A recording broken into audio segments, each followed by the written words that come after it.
Olá! Vamos direto ao ponto hoje. O tema é quente. A relação, às vezes tensa, às vezes surpreendente, entre Simão Bolívar e Dom Pedro I do Brasil.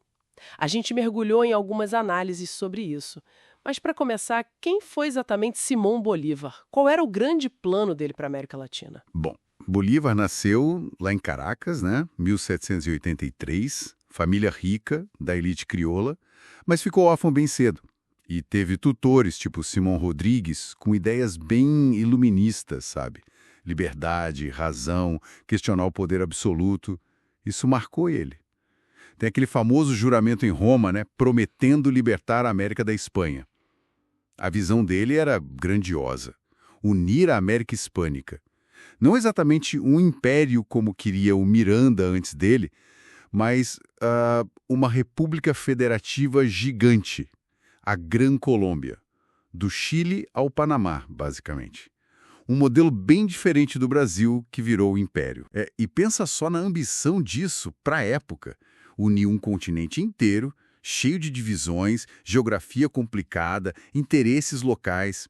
Era algo, assim, visionário. Trocar a guerra por cooperação, por prosperidade, isso um século antes de ideias parecidas começarem a pegar na Europa. Claro que, na prática, era extremamente complexo, né? As resistências eram enormes. Elites locais, as distâncias, as diferenças culturais mesmo. Com certeza. E aí, como é que essa visão toda dele se choca ou talvez se encontra com o Brasil de Dom Pedro I? O que a gente viu indica que, no começo, a desconfiança era grande, mútua. Exato. Bolívar olhava para o Dom Pedro I, um príncipe europeu coroado aqui, e viu o quê? O absolutismo europeu que ele combatia. O inimigo, de certa forma. Faz sentido. E o Brasil imperial, por outro lado, tinha seu próprio receio, né? Que a Gran Colômbia republicana, talvez junto com as Províncias Unidas do Prata, a futura Argentina, pudesse se meter na questão cisplatina, aquela disputa complicada pelo que hoje é o Uruguai. Era um tabuleiro geopolítico bem tenso ali no sul. Uhum. E essa tensão quase explodiu, né? Teve o tal incidente de Chiquitos em 1825. Isso o material detalha bem. O que foi que aconteceu ali? Olha, ali a coisa esquentou mesmo. Foi um momento crítico. O governador de Chiquitos, que era uma província boliviana ali na fronteira com o Mato Grosso, bom, ele era mais alinhado com os espanhóis ainda. E aí ele pediu para anexar a província ao Brasil. E o governador brasileiro do Mato Grosso aceitou. Mandou tropas e tudo, só que ele fez isso por conta própria, sem consultar Dom Pedro I lá no Rio, nem avisou. Para ele, era uma agressão direta, uma violação da soberania. Ele mandou uma carta duríssima para o Dom Pedro I, ameaçando guerra com todas as letras, se o Brasil não saísse de lá imediatamente. Que situação! E como resolveu? Bom, aí entra o pragmatismo, talvez. Quando Dom Pedro I finalmente soube do que estava acontecendo, ele desautorizou o governador do Mato Grosso na hora. Mandou retirar as tropas brasileiras. Rapidinho. Evitou o conflito direto ali. Certo. E é aí, depois dessa crise toda, que parece acontecer uma virada, né? Uma mudança na forma como Bolívar via Dom Pedro I. Parece até contraintuitivo, depois de quase ir para a guerra. Sim, e esse é um ponto fascinante que as fontes trazem. Depois desse episódio de Chiquitos, o Bolívar começou a olhar Dom Pedro I com outros olhos. Passou a ter um certo respeito, sabe? Pela capacidade do imperador de manter o Brasil unido. Um território imenso, né? Enquanto a América Espanhola estava se fragmentando toda, um contraste bem doloroso para Bolívar.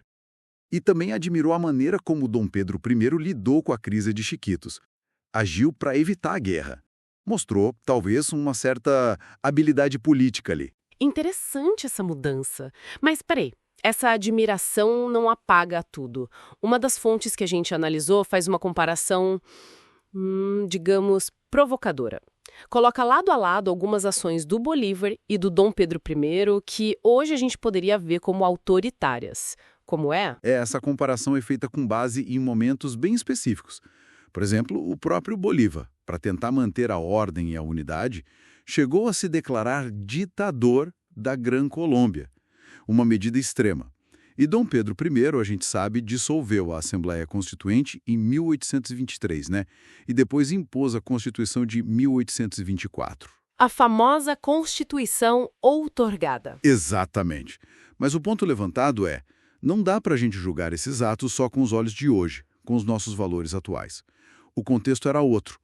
Ambos estavam lidando com desafios gigantescos. Consolidar nações que tinham acabado de nascer, equilibrar ideias liberais com elites superconservadoras, donas de terra, aristocráticas, e evitar que tudo se esfarcelasse. O que hoje a gente chama fácil de autoritário, naquela época eram respostas, talvez as únicas que eles viam para tentar manter a ordem e a unidade mínima num cenário caótico. Eram tempos muito duros. Entendi. Então, essa análise toda leva a gente a ver essa relação Bolívar-Pedro I como algo muito mais cinza, né, do que só preto no branco, tipo república versus monarquia. Começa na desconfiança, passa perto do conflito aberto e chega num tipo de respeito, meio a contragosto talvez, mas baseado na percepção dos desafios comuns de governar. Exato. Mostra como a real política, a necessidade de construir e manter um Estado funcionando, muitas vezes molda as ações dos líderes, às vezes até de forma que parece contradizer o discurso deles. Foram figuras complexas, sem dúvida, navegando em águas muito turbulentas, tentando impor alguma ordem no caos que se seguiu à independência. E isso tudo nos deixa com uma questão para pensar, né? Que vem dessa comparação toda. Como será que os contextos diferentes, um império nas Américas aqui e lá repúblicas lutando para não se dividir, e os desafios específicos de cada lugar acabaram moldando não só o que eles fizeram, mas o legado que deixaram? Pois é, fica essa reflexão até que ponto o pragmatismo, a necessidade de sobreviver politicamente, acaba definindo mais a história do que as próprias ideologias que eles defendiam. Uma boa pergunta para a gente continuar pensando. Uma ótima provocação final. Agradecemos a quem nos acompanhou nesta análise. Até a próxima!